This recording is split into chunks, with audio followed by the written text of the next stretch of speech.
के साथ सम्मिलित होने आया हूँ, उनके साथ सॉलिडेरिटी एक्सप्रेस करने आया हूँ। जैसे कि आप जानते हैं, आपने स्वयं प्रश्न में कहा भी कि ये हमारा कोई नया मांग नहीं है, बहुत पुराना मांग है, बल्कि बीजेपी के मैनिफेस्टो में ये ऑलरेडी पहले भी आई हुई बात है।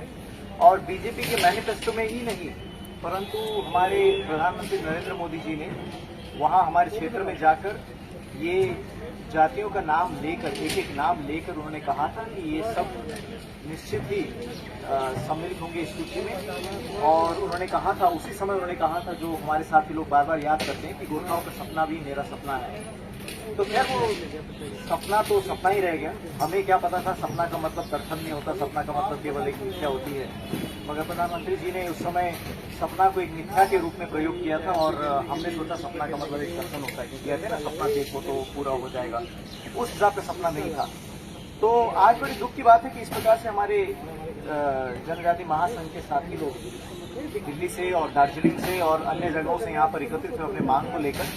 और ये हमारी डेमोक्रेसी का एक विडंबना है कि स्वयं सरकार ही कुछ चीज को प्रॉमिस करती है और उसको प्रॉमिस को याद दिलाना पड़ता है, और कई बार तो प्रॉमिस से वो मुकर भी जाते हैं, अपने जो उन्होंने जो वादे किए उससे मुकर जाते हैं। और उनमें से ये जो वादे जो मुकरे हैं, हमारे साथ तो बहुत सारे ऐसे घटनाएं हुई हैं। उनमें से ये हमारी गोरखा जाति का जो जनजाति की सूची में सम्मिलित होने का जो मांग है, ये उन्हीं के द्वारा दिया गया वायदा है और उन्हीं के द्वारा इसको नकारा भी गया है।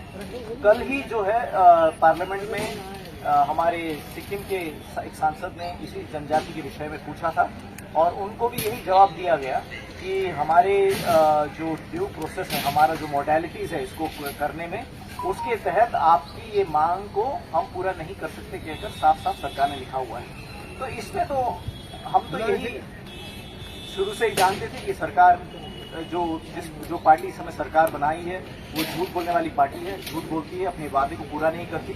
और हम तो इसको साफ साफ जानते थे। मगर ऐसे कई सारे घटना, जैसे कल की जो सरकार का जो अधिकृत जवाब है पार्लियामेंट में, और इससे सच्चा जवाब तो हो नहीं सकता, उस अधिकृत जवाब में कल ही उन्होंने लिखकर दिया है कि हम अपने मॉडलिटीज के हिसाब से जो हमारा है इंक्लूजन इन एसटी लिस्ट, उसके हिसाब से ये आपका हम पूरा नहीं कर सकते। तो हम चाहते हैं कि सरकार जो पार्टी सरकार चला रही है, उनके नुमाइंदे या उनके जो प्रतिनिधि हैं, जो वो लोग जाकर हमारे लोगों से जो बार बार झूठ बोलते हैं, हमारे लोग भी अब इस झूठ को देख चुके हैं और इसी कारण से आज यहाँ पर आए हैं, इसी कारण से आज यहाँ अपना आक्रोश प्रकट करने आए। और हम भी इसी सॉलिडेरिटी में हैं।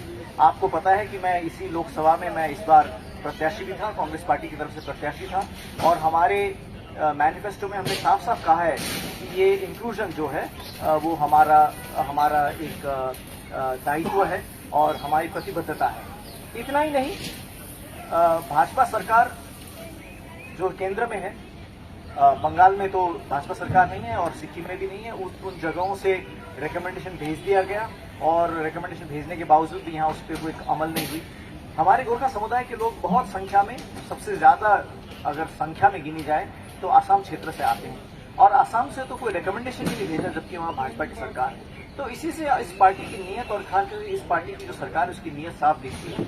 और ये समय आ गया है कि अब लोगों को प्रति जो उनका वादा है उसको पूरा करें, अन्यथा लोगों का आक्रोश बढ़ता जाएगा। और आप जानते हैं कि डेमोक्रेसी में लोग ही सबसे बड़े होते हैं और जनता का जो एक संकल्प होता है, जनता की जो इच्छा होती है, जनता का जो आकांक्षा होती है, उसी के लिए सरकार बनाई जाती है। जो सरकार आकांक्षा पूरी नहीं कर पाती थी वो निकम्मी सरकार मानी जाती है, तो उसको बदल देते हैं। एक सवाल, गोरखा समुदाय की जो शारीरिक बनावट बिल्कुल ही फिट है ट्राइबल्स में आने की।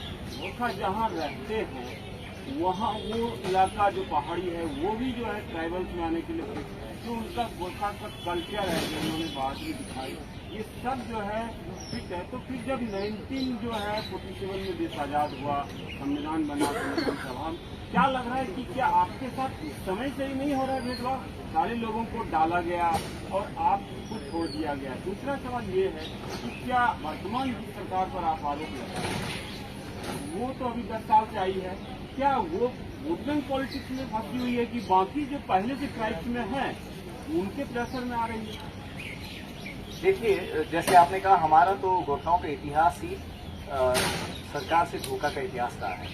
और विशेष करके पिछले आप जो 10 साल की बात कर रहे हैं, और 10 साल के हमारे क्षेत्र से तो 15 साल से वो जीत रहे हैं। हमारे यहाँ तो विशेष रेखांकित करके कहा जा सकता है कि ये जितने बार भी हमारे वहाँ से MP बन के आए हैं,